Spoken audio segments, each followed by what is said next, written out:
James is a successful comedian on our televisions. He has less free time, and while I'm delighted for him and his success, I do worry this means the scrapes will dry up.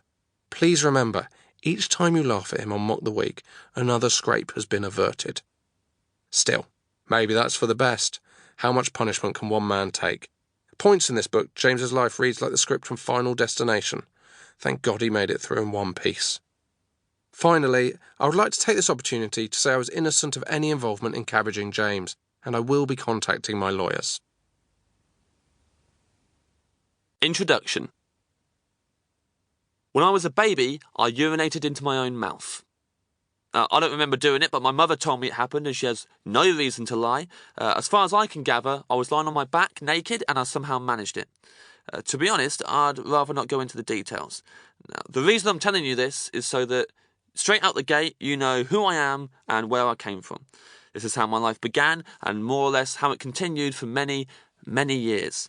This book is essentially the tale of a man repeatedly urinating into his own mouth. Pleased to meet you. I should first of all point out that I'd never referred to these events as scrapes until 2012, when my friend Josh Widdicombe got his own radio show and would invite me on each week to share a story with the listeners. I believe Josh began referring to them as scrapes, and it quickly stuck.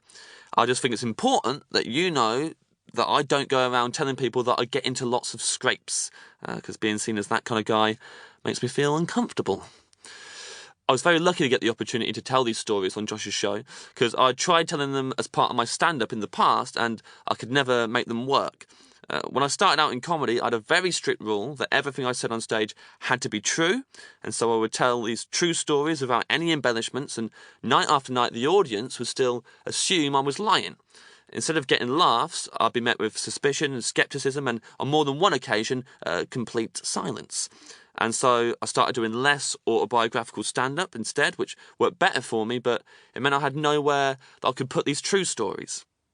Going on Josh's show every week was great, because a radio environment is very different to that of a comedy club. It was much more like sitting around talking to my mates, and so the stories were given a new lease of life.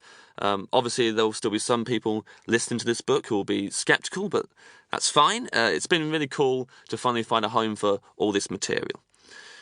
The reason why I'm more scrape-prone than most is hard to pin down.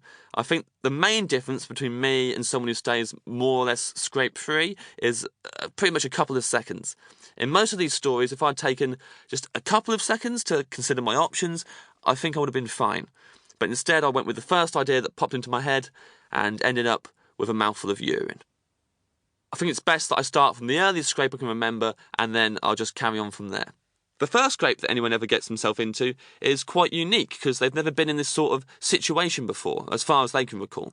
And so everything that happens introduces them to emotions they never even knew they had. However, unlike most people, I don't get any better at dealing with these emotions as my life progresses. If you compare the first story in this book to the last story, you'll see that they essentially happen to exactly the same person. A person who has learned absolutely nothing throughout his entire life. This first story takes place when he is 5, and as wise as he's ever going to be. Chapter 1. Towel. I didn't realise this was unusual at the time, but I went to a primary school that didn't have any hand dryers or paper towels in it, so the students had to bring in their own towels every day from home. Even after changing to a different primary school that did not have this rule, I still thought there was nothing out of the ordinary about having to bring a towel into school with you every day, until I was in my 20s, and whilst chatting to a group of people at a party, I said, "Yeah, it's like when you were a little kid and you used to have to bring your own towel into school with you." As everyone stared back at me blankly, it dawned on me that this might not be the universal experience I had once thought it was. But between the ages of 5 and 6, I would walk to school carrying a rolled-up towel under my arm, and I saw nothing wrong with that whatsoever.